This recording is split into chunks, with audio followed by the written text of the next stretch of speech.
இங்கே கம்மந்து கிடக்கிறாருல, இவர் யாரும் இல்லைங்க, நம்மளோட வீட்டில் யூஸ் பண்ணுற ரோபோட்டிக் கிளீனர் தான், யூரேக்கா ஃபோர்ப்ஸோடது.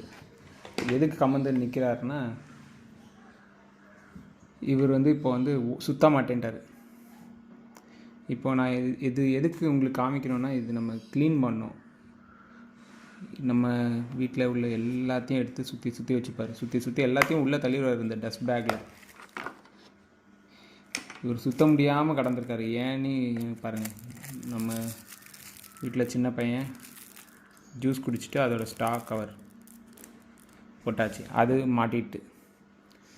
இப்போ அது இல்லாமல் நம்ம வீட்டில் உள்ள ஏதோ ஒரு நூலோ ஏதோ இலையோ ஏதோ மாட்டிகிட்ருக்கு.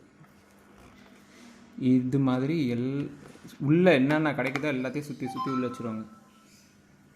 பாருங்க, டஸ்ட்டு,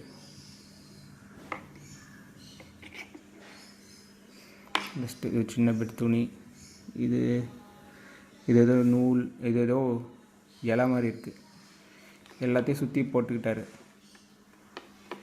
எங்கேருந்து என்ன எடுக்குமோ தெரியாதுங்க, எல்லாத்தையும் எடுத்து வச்சுக்கோம். இப்போ நம்ம இனி க்ளீன் பண்ணி ஃபிக்ஸ் பண்ணோம். இப்போ அதே மாதிரி இதை பார்த்திங்கன்னா உங்களுக்கு தெரியும். இங்கே பாருங்கள்,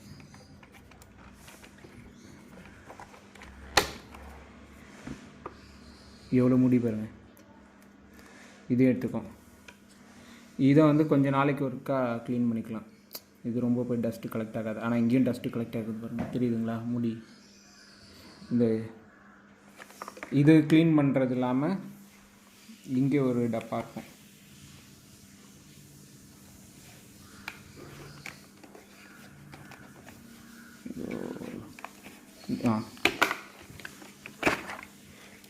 இதுதான் அதோட டஸ்ட் பேக்.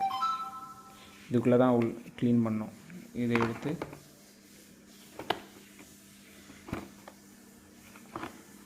இந்த டஸ்ட் ஃபில்டரையும் டஸ்ட் பண்ணோம், உள்ளே இருக்கிறதையும் க்ளீன் பண்ணி வச்சிடணும்.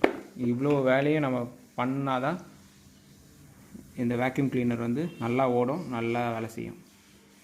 நீங்கள் யாராவது இந்த கிளீனர் யூஸ் பண்ணணும்னு நினைக்கிறீங்கன்னா, ஆனால் இது வந்து எடுத்து க்ளீன் பண்ணோம். வாரத்துக்கு ஒரு 3 தடவையாவது 2 தடவையாவது நம்ம இதுக்கு கூட டைம் ஸ்பெண்ட் பண்ணோம். அப்போ தான் இது வந்து நல்லா பர்ஃபெக்ட் ரன்னிங்காக வைக்க முடியும். தேங்க்யூ ஃபார் வாட்சிங். ஏதாவது கமெண்ட் இருந்தால் சொல்லுங்கள், டவுட் இருந்தாலும் க்ளியர் பண்ணுறேன். தேங்க்யூ.